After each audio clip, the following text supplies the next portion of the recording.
함께 하신 하나님의 말씀은 역대상 10장 1절부터 6절입니다. 사울 왕이 어떻게 죽었는지 성경에서 말씀하고 있습니다. 자, 1절부터 6절까지는 실제로 길보아산에서 일어났던 전투를 에스라는 기록하고 있습니다. 자, 우리가 잘 아는 것처럼 사울 왕은 길보아산에 가서 최후를 맞이하게 됩니다. 자, 이때 길보아산에서의 전투를 통해서 이스라엘 백성들을 끊임없이 괴롭혔던 블레셋 사람들을 끝장내려는 의도가 있었습니다. 그 의도를 우리가 2절에서 알 수가 있는데요. 자, 우리 한번 2절 보실까요? 시작. 블레셋 사람들이 사울과 그 아들들을 추격하여 블레셋 사람들이 사울의 아들 요나단과 아비나답과 말기수아를 죽이고, 네, 사울 왕이 전쟁에 나갈 때 아들들 3명을 데리고 갔습니다. 그 중에 장자가 요나단입니다. 요나단은요, 굉장히 전쟁을 잘하고 싸움을 잘하는 아들이었습니다.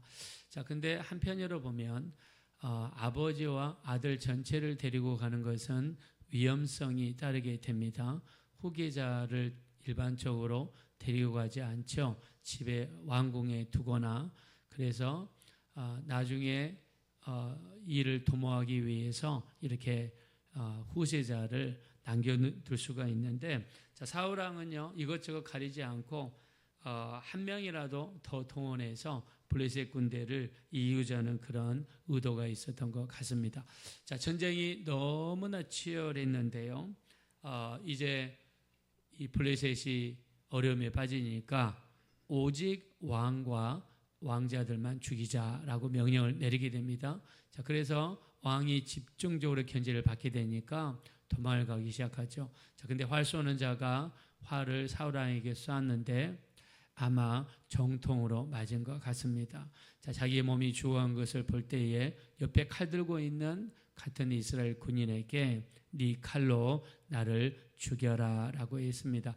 자, 이스라엘 백성들은요 할례받지 않는 사람들에 의해서 죽임을 당하는 것을 불명예스럽게 여겼습니다.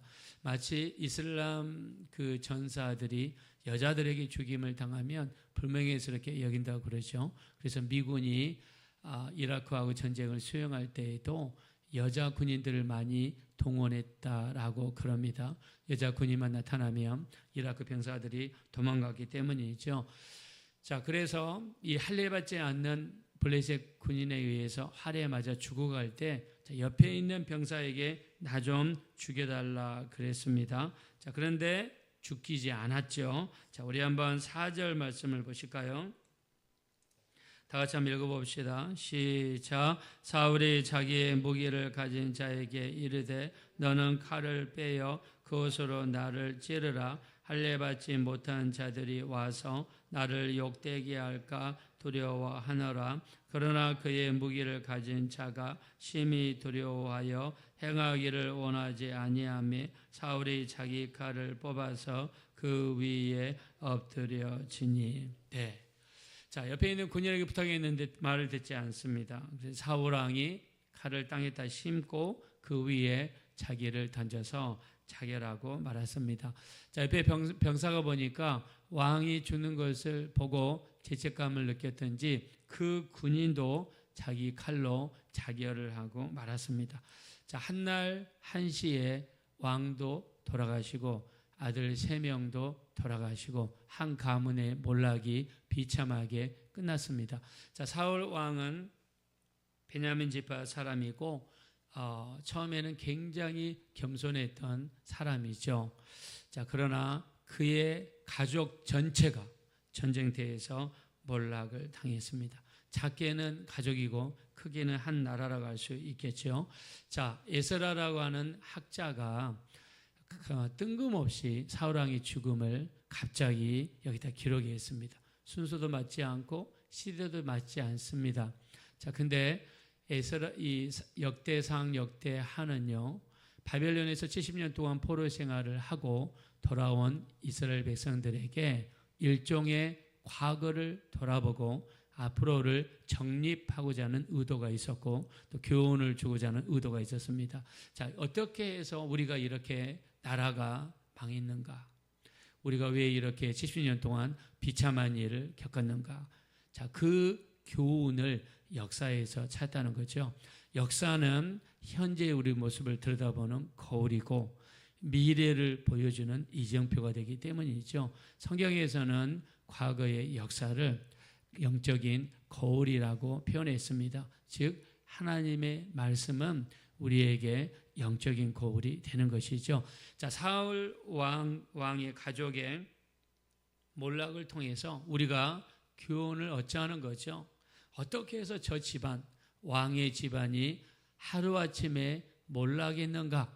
한번 저 집안의 몰락을 보고 우리도 교훈을 삼아서 앞으로 다시는 바벨론에 끌려가거나 나라가 멸망해서는 안 된다는 그 교훈을 후세에게 전하기 위해서 에스라가 이 사건을 가지고 온 것입니다. 자, 근데 겉으로 볼 때는 전쟁이 치열해서 길보아 산에서 전쟁이 치열해가지고 죽은 것처럼 보입니다. 모든 것이 그냥 당연한 것처럼 보입니다. 그렇지, 전쟁이 치열하다 보면 활에 맞을 수도 있고 또 옆에 아들들도 그냥 죽을 수도 있지. 근데 한편으로 보면 참 안 됐다. 자, 이렇게 우리가 치부할 수도 있지만, 자, 에스라가 이 내용을 기록한 것은 현상적인 것만 보지 말자는 거죠. 우리가 reading between the lines, 영어에 행간을 읽자는 말이 있습니다. 우리가 맥락이라는 게 있죠. 어떤 것을 현상 그대로만 보는 방법도 있지만 그 사건 속에 숨겨진 맥락, 행간을 읽자는 거죠. 자, 그래서 오늘 읽었던 10장은 실질적인 사건을 기록했지만 에스라가 이야기하고 싶은 것은 다른 데 있습니다. 자, 그 밑으로 쭉 내려가시면 13절, 14절을 보겠습니다. 역대상 10장 13절 14절 다 같이 읽겠습니다. 시작. 사울이 죽은 것은 여호와께 범죄하였기 때문이라. 그가 여호와의 말씀을 지키지 아니하고 또 신접한 자에게 가르치기를 청하고 여호와께 묻지 아니하였으므로 여호와께서 그를 죽이시고 그 나라를 이새의 아들 다윗에게 넘겨주셨더라. 아멘.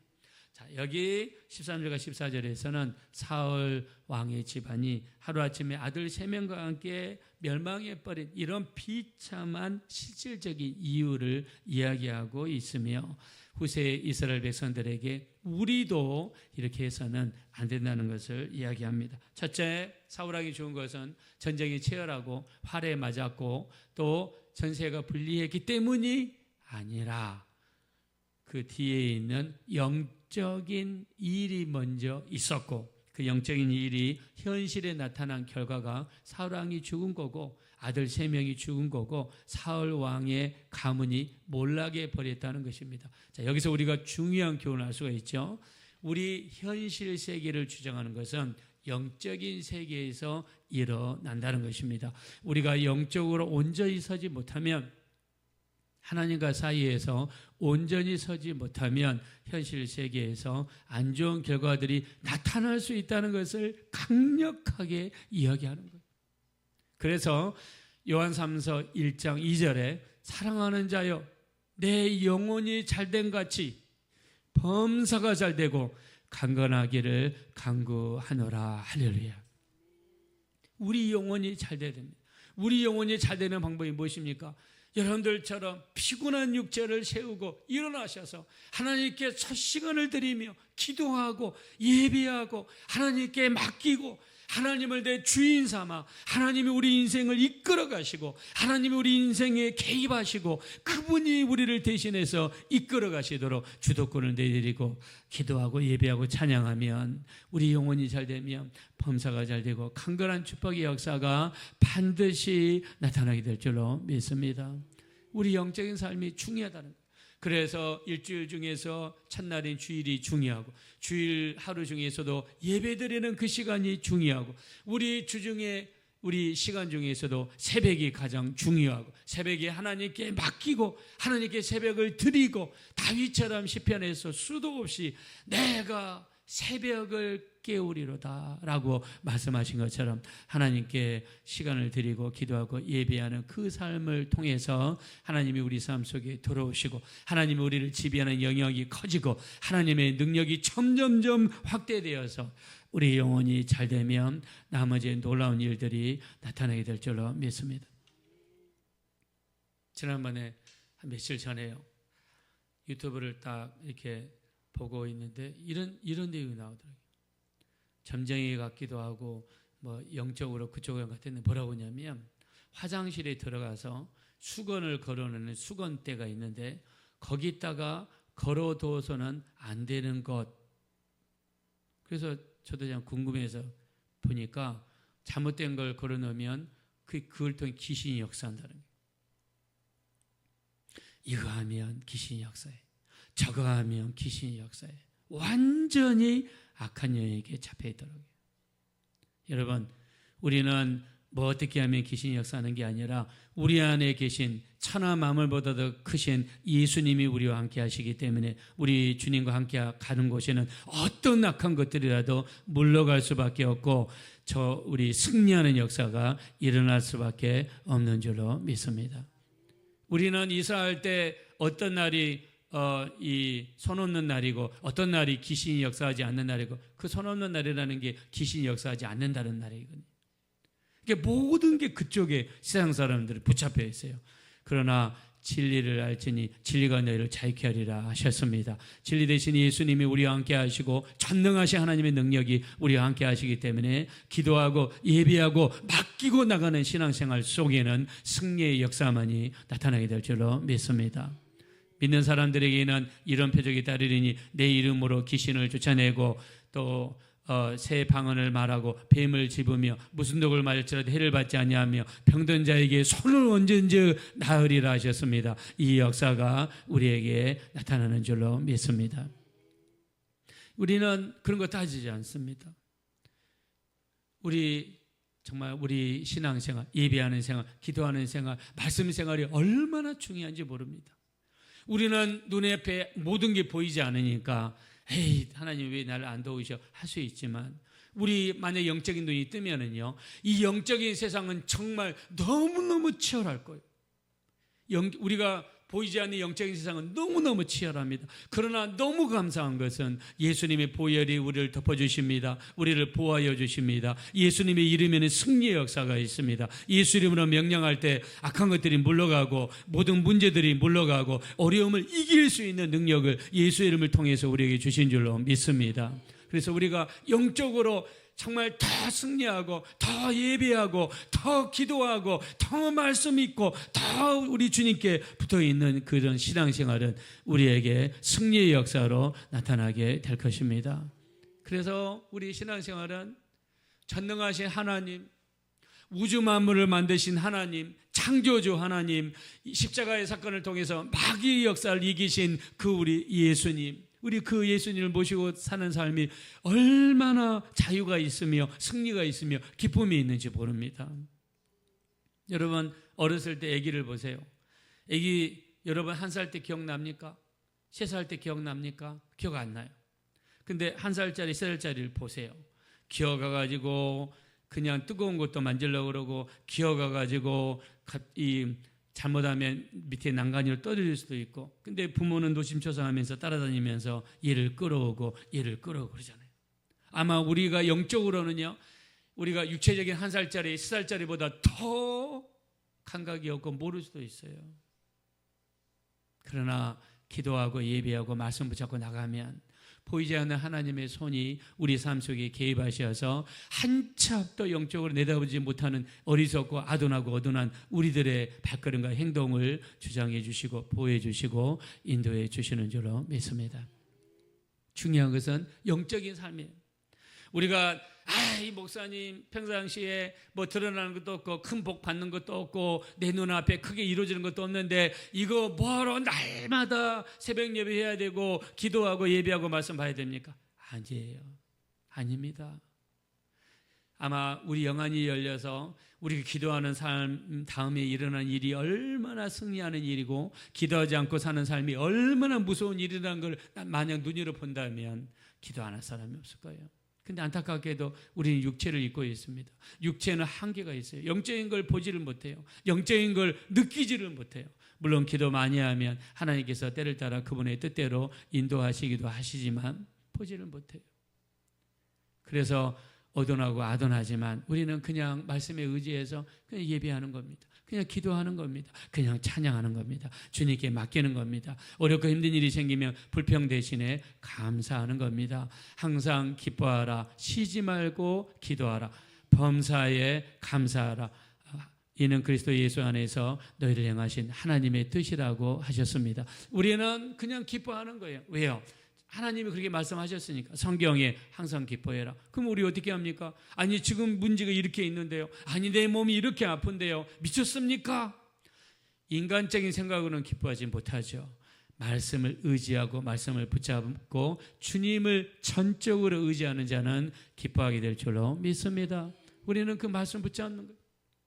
그리고 쉬지 말고 기도하는 거예요. 걸어가면서도 기도하고 설거지하면서도 기도하고 잠자기 전까지 기도하고 또 새벽 예배 시간을 정해놓고 기도하고 또 우리 하루 일과 중에서 시간을 정해놓고 또 기도하고 하나님께 기도하는 것, 기도하는 것이 얼마나 중요한지 몰라요.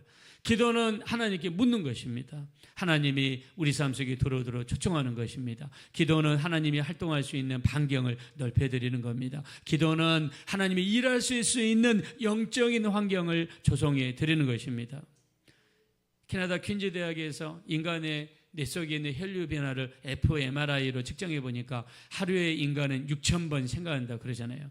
미국 내셔널 파운데이션 오브 사이언스, 미국 국립과학재단에서 조사를 해보니까 인간이 생각하는 80%는 부정적이라고 그러잖아요. 우리는 가만히 놔두면 부정적이 될 수밖에 없어요. 그러나 예배하고 기도하고 말씀 읽고 말씀 붙잡는 자는 부정적인 것을 물리치고 점점 긍정적인 사람, 창조적인 사람, 건설적인 사람, 믿음의 사람으로 변화되게 될 줄로 믿습니다. 자, 사울왕이 죽은 이유를 세부적으로 살펴보겠습니다. 13절입니다. 다 같이 읽어봅시다. 시작. 사울이 죽은 것은 여호와께 범죄하였기 때문이라. 그가 여호와의 말씀을 지키지 아니하고 또 신접한 자에게 가르치기를 청하고 14절 여호와께 묻지 아니하였으므로 여호와께서 그를 죽이시고 그 나라를 이새의 아들 다윗에게 넘겨주셨더라. 아멘. 하나님의 소원함을 볼 수 있는 거예요. 하나님께서는 이스라엘 초대왕으로 사울왕을 하나님이 세우셨는데 하나님께 안 물어봤다는 거예요. 하나님께 안 물어봤다는 거예요. 여러분, 하나님께서 응답하지 않을 때는 몇 가지 뜻이 있습니다. 회개하라는 뜻이에요. 뭔가 영적으로 하나님과 너 사이에 막힌 게 있다는 뜻이에요. 그럴 때는 어떻게 됩니까? 끊임없이 회개하고 하나님 응답 줄 때까지 기다려야 되겠죠. 근데 사울왕은요, 회개하지 않습니다. 급합니다. 당장 엔돌에 있는 신접한 여인을 찾아갑니다. 사무엘상 28장 6절과 7절에 보니까 엔돌에 있는 신접한 여인에게 찾아가서 사무엘 선지자를 죽은 사람을 불러 올려라. 죽은 사람을 불러 올리는 거 초혼이라고 그러죠. 우리 신명기 18장 10절과 11절에 보면 가나안 땅에 들어가거든 해서는 안 되는 일들을 하나님이 나열하십니다. 점쟁이를 죽여라. 박수와 무당을 죽여라. 기둥을 말하는 자를 죽여라. 진언자란 말은 주문을 외우는 자를 죽여라. 신접한 자, 귀신에게 붙잡혀가지고 말하는 자를 죽여라. 그 다음에 초혼자를 제거해라고 말해요. 초혼자가 무엇입니까? 죽은 자를 끌어올려서 죽은 자를 통해서 이야기하는 거예요. 영미술이죠. 하나님은 철저하게 금하셨는데 사울 왕은 엔돌에 있는 신접한 여인을 찾아가서 죽은 사람을 끌어올리고 그 죽은 사와 대화를 하면서 이야기를 했습니다. 이것이 하나님 앞에 무서운 결과를 가졌다는 겁니다. 우리 신앙시간에서 점쟁이 찾아갑니까? 무당 찾아갑니까? 여러분 손금 보고 카드 뽑아가지고 기둥을 예측하십니까? 그 하나님이 다 싫어하시는 거예요. 사울왕이 죽은 이유를 지금 여기 이야기했잖아요. 신재판 여인을 찾아가기 때문에, 하나님께 묻지 아니하기 때문에 죽었다는 것입니다. 우리는 전능하신 하나님이 계십니다. 그 하나님께 묻고 맡기고 기도하고 예배하셔서 전능하신 하나님이 우리 삶을 이끌어 가시고 그 삶을 통하여 승리의 역사가 나타나게 되시기를 예수님의 이름으로 축원드립니다. 기도하실 때 우리 하나님께 묻게 도와주십시오. 죽은 자나 신접한 자, 지난 자, 박수, 무당, 점쟁이를, 기둥을 말하는 자 멀리하게 도와주시고 하나님께 묻게 도와주십시오. 기도로 묻고 기도로 맡기고 예비하고 찬양하고 말씀 붙잡고 순종하는 삶을 살게 도와주십시오. 합심으로 간절히 기도하겠습니다. 돌아오시고 잡으라시 하나님, 진심으로 감사합니다. 우리가 이 땅에 살면서 전능하신 하나님을 의지하기 원합니다. 하나님을 붙잡기 원합니다. 우리 하나님 붙들어 주십시오. 긍휼히 여겨 주십시오. 말씀대로 살지 못하고 말씀에 불순종하고 우리의 뜻과 고집대로 산 것을 회개하오니 용서하여 주시옵소서. 우리 하나님 말씀에 순종하는 자가 되게 도와주십시오. 점쟁이, 박수, 무당, 기둥을 말하는 자, 지난 자, 신접자, 박수, 또 좋은 자들을 멀리하게 도와주시옵소서. 우리 하나님 세상에 묻지 아니하고 우리 하나님 점쟁이나 다른 것에 묻지 않게 도와주시고 오직 전능하신 하나님께만 물을 수 있는 하나님과 영적인 교제가 온전히 이루어질 수 있도록 우리 하나님 인도하여 주시옵소서.